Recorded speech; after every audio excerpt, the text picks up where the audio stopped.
And what I'm really excited about tonight is that we have 4 students that are in what I'll call the 5th inning of the Advice Beyond the Classroom process.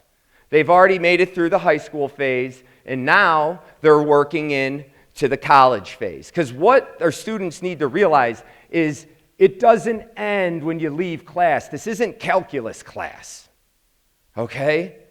It doesn't end when you graduate high school. If you cut it out at high school and you don't really participate in the network beyond that, you've literally wasted 4 years. Because what those 4 years of ABC training do is it gets you prepped for college to get into a good internship, which ultimately leads to a full-time offer, which ultimately builds on career success down the road.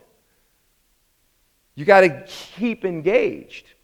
And so I'd like to bring out Nick Adent, Zuzu Cranley, Dylan Cooney, and Kyle James. Please help me give them a round of applause.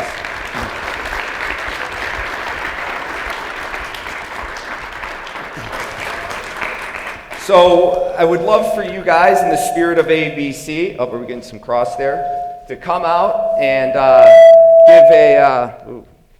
give just a quick who you are, where you been, where you going. Hi, my name is Zuzu Cranley. I am from Beverly. I went to Christ the King Grammar School and attended Macaulay High School. I was a part of the ABC program my sophomore through senior year and got to be president my senior year. I now attend Spring Hill College in Mobile, Alabama, and I am a business major. I'm really excited to be back here helping out with ABC just to give back a little bit of all the knowledge that they gave me.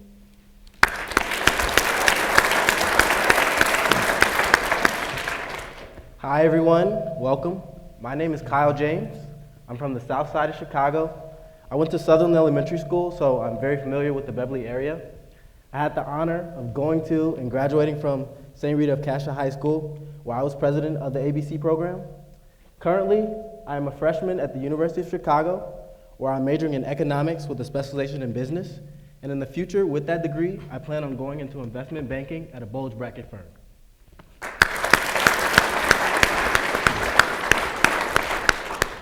Hi everyone, my name's Nick Adent. Like many of you, I was born and raised on the south side of Chicago. I grew up in Mount Greenwood, where I went to Mount Greenwood Elementary School and part of St. Christina Parish. After my time at Mount Greenwood, I made the great decision to go to St. Rita, and during my time there, got involved in as many clubs and activities as I could, one of them being the Advice Beyond the Classroom program, which ended up being one of the best choices I made. I saw all the opportunities that the ABC program had to offer and really dove headfirst into everything that it had to offer, and I was lucky enough to become a vice president my junior year and president my senior year. Currently, I'm a second-year student athlete at the University of Chicago, majoring in business as well, or economics with a specialization in business as well. Through all the tools and resources that I gained through the Advice Beyond the Classroom program, it's prepared me for success not only at the University of Chicago, but in recruiting for those future job opportunities in investment banking. So, as Nick was talking about, and what you all know we're presenting on today, is first impressions. So why are first impressions so important? Well, your first impression with someone will be the foundation for the rest of your interactions with that person to come. So now I'll be going through the first part of first impression. This is your appearance. So the numbers vary, but research has shown first impression can be formed within 7 seconds. So what is that person judging you off in that only 7 seconds? You're not even shaking their hands yet. It's on your appearance. So there's 3 main things in appearance that they're judging you on. First, how you're dressed. You have to be dressed appropriately for whatever event you're going to. Second, you have to be well groomed, whether that's making sure your hair looks good, cleanly shaven, or your beard's trimmed if you do have a beard. And third, it's your posture. I think this is something that a lot of people forget about when they're thinking about their appearance, but posture is so crucial. Research has shown that a good posture not only shows good health, but also confidence when going into a conversation or an event. So having that good posture will be critical in forming that good first impression. So if you have these 3 things as a foundation for your appearance, you have a chance of making that solid first impression with someone. And now I'm going to bring out Kyle James to talk about the next step of a first impression.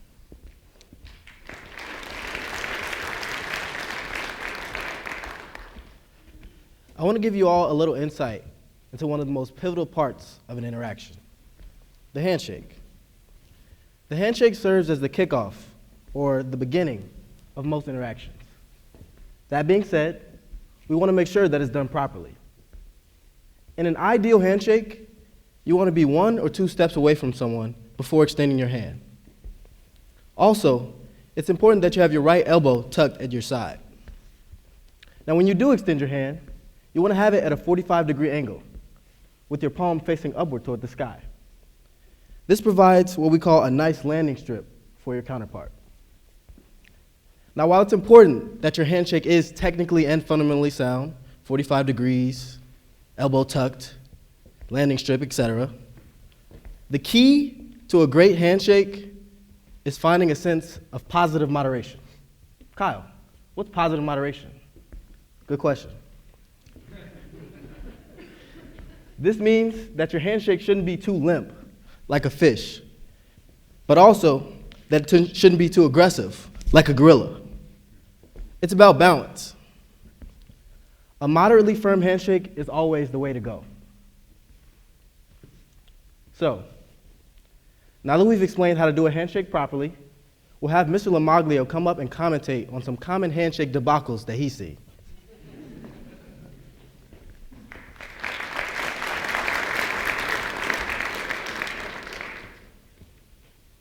All right. Oh man, this is my favorite. This was born in COVID. We call this the fish shake. What's up, Kyle? How you doing? All right. I don't know what to. All right. I'll see you. So this has happened a few times where you don't know whether to give a fist bump or a shake. The best advice we can give is stand firm with wherever you are. And I don't mean like don't back down because you want to shake. What happens is when the other party realizes you're going in, they immediately change at the same time you do. So just stick with the handshake for like 3 or 4 seconds and give them time to change over instead of doing it simultaneously. Now, if they don't change because they want a fist bump, and after about 4 seconds it's already pretty awkward as it is, just go ahead and give a fist bump. All right, we've got the lean in. Hey, Zuzu, how are you? Good. How are you, Dylan? Pretty good.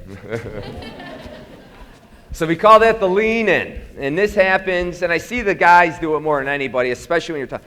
Do not put the weight on your front foot because it looks like you're about to do 2 things, either headbutt them or kiss them. And both of those are not socially acceptable first impression greetings. So keep the weight on your back foot so you don't come in too hot on the initial shake. Call this the draw. Hey, Kyle, how are you? Put it there, partner. All right, someone's been watching some old Western films. I'll see you. So wait, real quick, guys. Let's do this normal. So if you do greet somebody like that, you'll be memorable. Maya Angelou. She won't remember what you did, but remember how it made you feel. But the thing is you do not want to have your feet square as you're about to come in and give a handshake. So let's show them what happens. We open with our right foot, go toe to toe, all right? And then as you shake and greet, you're going to bring the back foot forward. So you're starting in a closed off position so it doesn't look like you're about to get in a gunfight with them. But then what you want to do to show that it's a welcome introduction, bring this foot around and open up. Because now you're showing you're open to the discussion, but do not come in open as it stands. Thank you. Got the hammer. Hey, Zuzu, how are you? Good. How are you, Dylan? Pretty good. So that's what we call the hammer, and I see this a lot, where maybe the shake isn't too hard, but you do not want to go more than 3 to 4 inches up and down on the shake. When you start going up and down like that, you kind of look like a cartoon, and it makes their arm feel awkward. So keep the hammer to a minimum. We got the pregame. Hey, Nick, how you Hi, doing? what's up? How are you? I'm good. What? Go team, I guess. Nobody knows creative handshakes unless you do it with your buddies. Keep those at a minimum. If you're meeting somebody for the first time, stick with the handshake or the fist bump And then as you get to know people, you can kind of incorporate different styles of shaking hands. But out of the gate, keep it simple. All right, so guys, we got Zuzu and Dylan. Come on out. So let's show what a normal handshake looks like. That was artistic. That was beautiful. The hush fell over the crowd on that one. Good job, guys. So hopefully you can see what not to do as much as it is what you should do. But it is definitely something. It's literally the first thing in your first impression. So practice it. Practice at home when you get a chance. So now that we moved on from the initial handshake of a first impression, we're moving on to engagement. The key to engagement is making the other party feel interested and making sure to show them that you're interested. A great quote from Maya Angelou that describes the importance of engagement is people won't remember what you said or what you did, but people will remember how you made them feel. So the key is to make sure that the other party feels that you're valuing their time and that you want to learn something from them or just even talk to them. So some key tips for engagement is eye contact. So don't be staring the person down. Make sure to be looking at them, not at your phone or someone else, because that can come off as extremely rude. Next is active listening. So active listening isn't just listening to what the other person has to say, which is important, but you need to talk too. A conversation takes two people. So make sure that you're asking the other person questions, because people love to talk about themselves. So a great way to get the conversation flowing is to ask them. So now that we know what engagement is, we're going to invite Mr. LoMaglio to commentate on some more poor examples of engagement.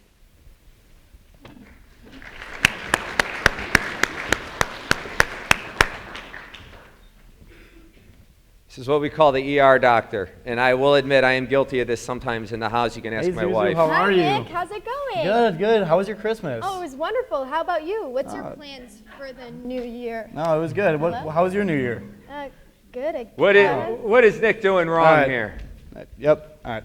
We do not pull out our phones when we are currently engaged with other people. An ER doctor is allowed to do that because they save lives for a living. Everybody else, keep the phone tucked away until the conversation is over. Most important guy in the room. Hey Kyle, how's it going?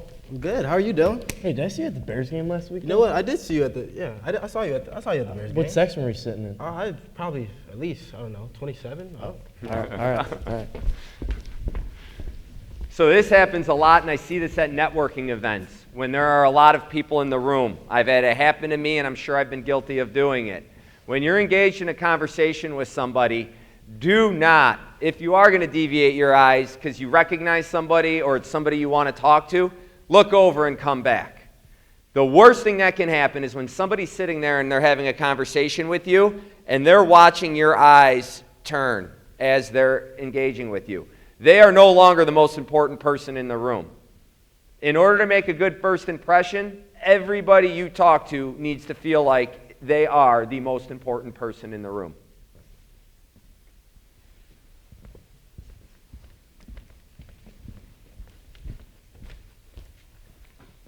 Hey, Nick. Hey, Zuzu, how are you? Good? You go to University of Chicago, right? That is a great school. What's your major? Oh, actually, no, wait. Are you involved in anything? Can I talk? All right, never mind.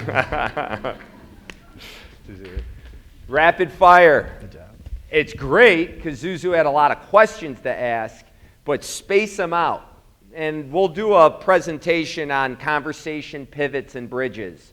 Pivots and bridges are how you construct a conversation with somebody to control it in a way where you want the topic to end up heading. So take a breath. Don't fire too many questions at once. So the most important part about small talk is you don't want it to be so much of a monologue, but more of just a conversation.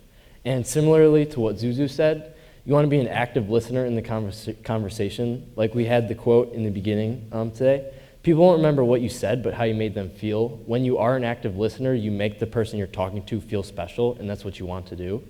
And then just a couple topics that you could maybe talk about when doing small talk if the conversation's getting a little quiet. You can talk about things like weather, sports, and also hobbies. Those are three pretty easy topics to talk about. Three topics you should definitely avoid talking about include politics, religion, and personal finances. These are three topics that would kill the conversation, and you just want to avoid those altogether.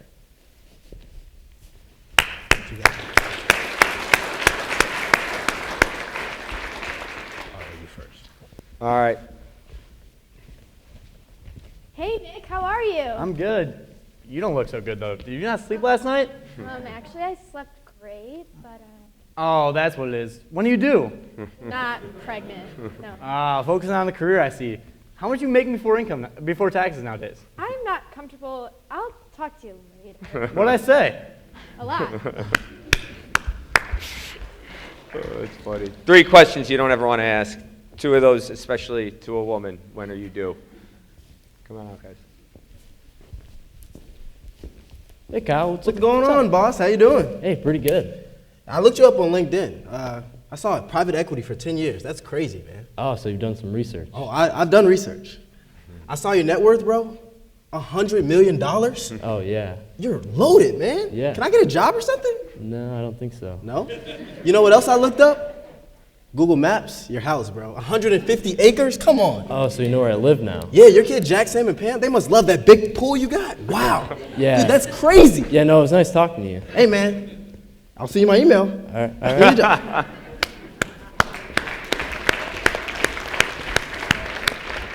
We call that the Google detective.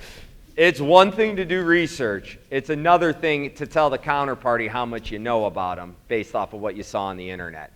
It could come across as kind of creepy. So minimize the information you pick up. If you guys could come on out here, let's give a round of applause. Good